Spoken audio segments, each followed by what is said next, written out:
Donc très simple, vous allez voir. Ici, je mets un peu d'eau avec la levure, ok? Je commence par ça. Et je mets de côté pour l'instant. Ensuite, dans la pâte ici, vous avez vu, on a le sucre, la farine et le sel. Je viens mettre l'huile d'olive. Je mets environ 2 ou 3 cuillères à soupe, on se fait plaisir. Et on va venir ici y mettre l'eau. Ok? Donc ici on a l'eau avec la levure, hein, d'accord? On met ça de côté et cette levure là, ce mélange là, on le mettra tout à l'heure au dernier moment. Allez, on va mélanger tout ça. Et là ce qu'on veut c'est mettre la levure loin du sel. Donc pour que la levure soit loin du sel, on va amalgamer donc tous ces ingrédients là.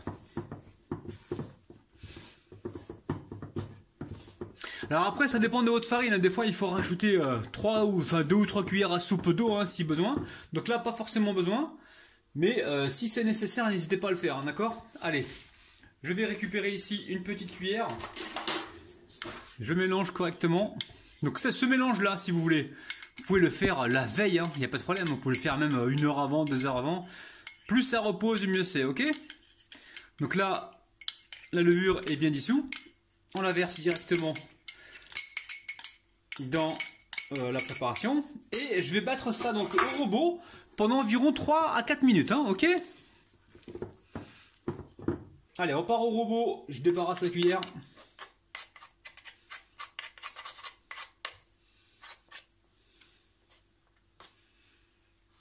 Allez, on y va.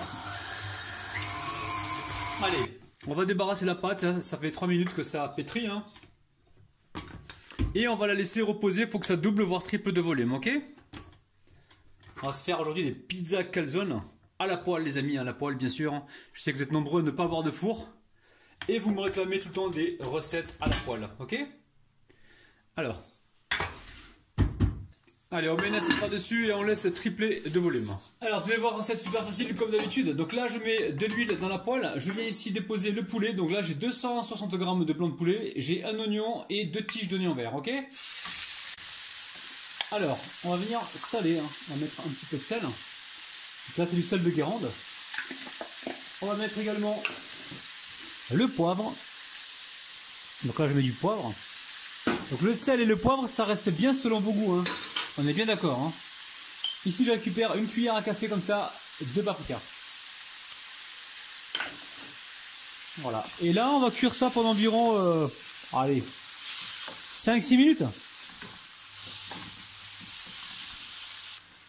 Allez, ici j'ai des épinards, hein. J'ai pris 4 ou 5 feuilles. On vient comme ça avec les ciseaux, hein, pour éviter de salir la planche. Aïe, le petit brûlé là. C'est pas grave, c'est pour la bonne cause. Ouh, le petit brûlé ici là. Allez, je découpe donc la verdure, hein, les épinards. Vous voyez les recettes que je vous propose, elles sont délicieuses et en plus vos enfants vont pouvoir manger des légumes. Ça c'est important ça la famille. Venez, ah, 2 fois que je me brûle. Allez. Donc faites manger des légumes à vos enfants de cette manière-là, en utilisant donc les recettes que je vous propose. En même temps la famille, parce que je sais que vous allez oublier tout à l'heure. Mettez-moi le petit pouce pour m'encourager. Faites-le maintenant, vous allez oublier. Allez les amis, on compte de 1, 2. Merci les amis. Je vous kiffe de ouf. Pensez également à partager la vidéo, vous avez le petit bouton partager. Et si vous n'êtes pas encore abonné, parce qu'il y en a beaucoup qui oublient de s'abonner, vous avez le petit bouton rouge en bas de la vidéo qui est entièrement gratuit, hein, ok? Donc là, à ce stade-là, qu'est-ce qu'on fait? On récupère la moutarde. Allez, on récupère ici la moutarde. Là, je vais récupérer le verre, je vais le nettoyer et je vais vous faire une super recette avec. On met environ une cuillère à café de moutarde, hein, d'accord? Ok. Allez, ici il me reste un petit peu de tomates. Je dois avoir combien ici là? Allez, environ, je dois avoir 150 g de tomates, de coulis de tomates. Donc si vous voulez la famille, je suis en train de vous faire une recette avec les restes, hein, d'accord?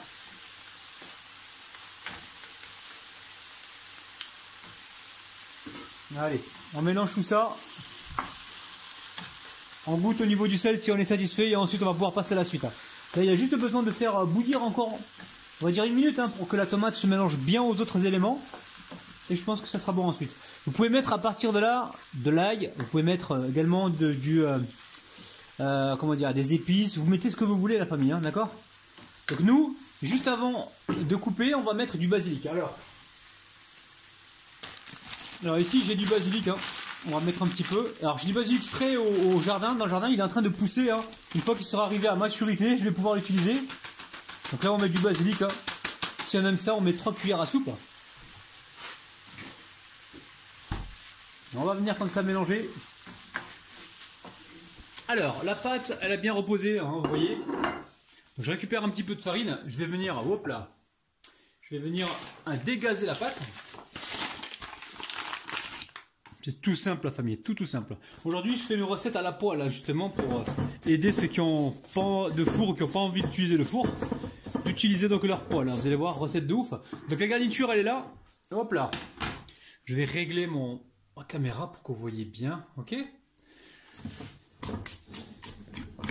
Allez, on dépose ça sur un plan de travail. Vous pouvez également légèrement le fariner, hein, ok. Alors, là, vous voyez, la pâte, elle est bien souple. Hein. On ne veut pas une pâte trop dure, vous avez vu? Elle est souple, la pâte, ok? Donc là, qu'est-ce qu'on fait là? On va récupérer des boules. Alors, idéalement, il faut se huiler les mains.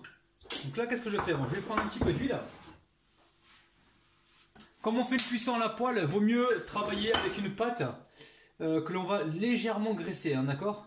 Justement pour avoir une belle coloration et pour avoir quelque chose de pas trop sec, ok? Allez, là, je trempe mes mains dans l'huile. Ok, très peu d'huile. Et je récupère ici des boules. Alors, on va essayer de faire des boules de la même taille, ok? Pareil, hop. J'étire comme ça la pâte. Et je viens ici former ma boule.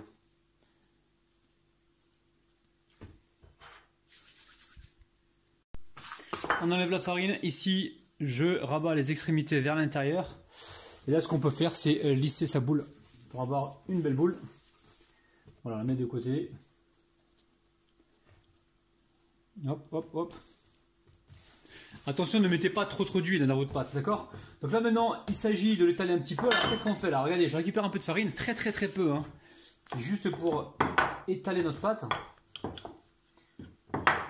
Alors, vous pouvez le faire à la main hein, si vous voulez. Vous n'êtes pas obligé de prendre le rouleau. Hein. Vous pouvez le faire à la main comme ça marche aussi. Hein.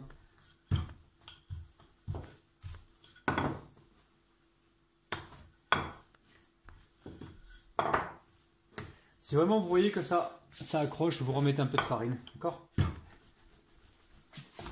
Allez, on va commencer le montage. Donc là, je récupère une boule ici, ok? Donc là, la boule, on va pouvoir la fariner légèrement pour pouvoir l'étaler, ok? Alors, là, le but du jeu, c'est de lui donner une forme ronde. On va faire un beau disque. On remet de la farine si besoin.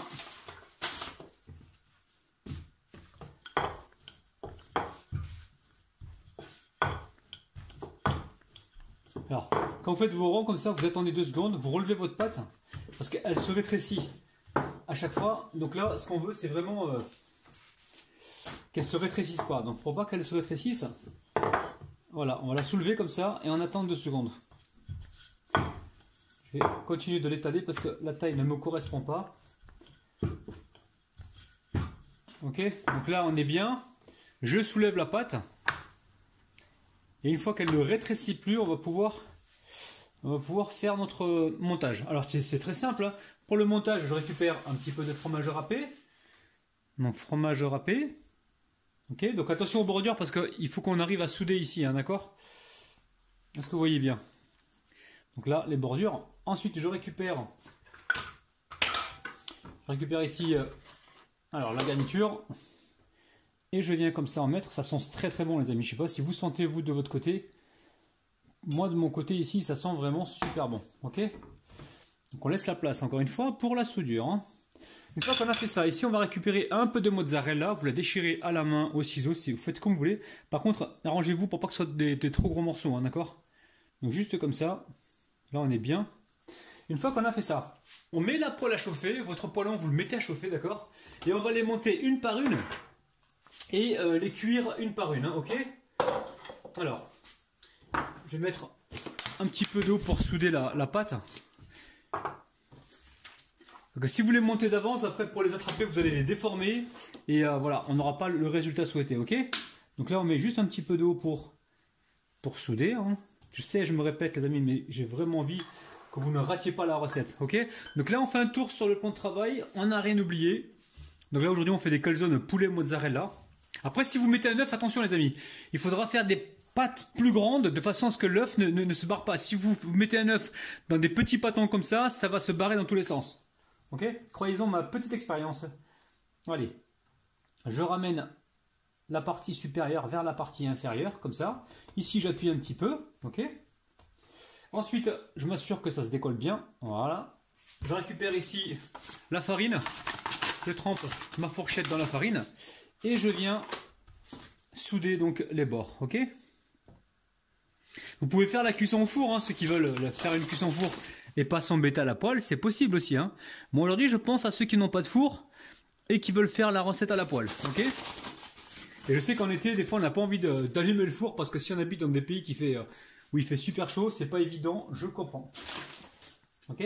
Après, si vous mettez ça au four, vous pouvez mettre une dorure hein, pour avoir une belle couleur à l'arrivée, hein, vous pouvez faire ça. Allez, on part sur le feu. Alors ici, je récupère un peu d'huile. Je viens badigeonner le poêlon. Je suis sur un petit feu moyen, hein, d'accord? Je récupère ma pizza calzone et je la mets dans le poêlon. Donc je vais cuire mes pizzas de cette façon-là et on se retrouve la famille juste après, ok? Alors regardez bien ce qui se passe en dessous, hein. Moi je vois que ça commence un petit peu à colorer. On va pouvoir retourner la calzone. Regardez-moi ça, c'est magnifique. Elle est magnifique la calzone. Donc de temps en temps, venez appuyer comme ceci sur les côtés. Ok? C'est magnifique. Je sens qu'on va encore se régaler. Oh là là les amis! Alors vous pouvez soulever comme ça si vous avez les mains solides. Sinon vous prenez un, comment on appelle ça? Vous prenez un papier sopalin. Ok? Comme ça vous cuisez bien ici à ce niveau-là. D'accord? Vous restez un petit peu comme ça. Et pensez que là aussi il va falloir cuire pour qu'on ait une cuisson uniforme. Dans ce cas-là, soit vous récupérez donc la fourchette. Regardez, ça commence à colorer dessous, vous avez vu, hein, 1, 2, 3, regardez les amis. Waouh! Regardez, vous restez appuyé un petit peu comme ça. Vous voyez? Ça permet de cuire, d'accord? Allez, on va retirer le premier pain. Faites pas comme moi, hein, prenez un, comment on appelle ça? Un sopalin et débarrassez. Ok? Allez, je mets ça sur une grille pour l'instant, je continue ainsi de suite et on se retrouve juste après. Allez, voyons voir comment se présente l'intérieur. Vous avez vu, hein, c'est bien moelleux, c'est dingue en fait. C'est dinguissime. Vous voyez? Oh là là là là là là là.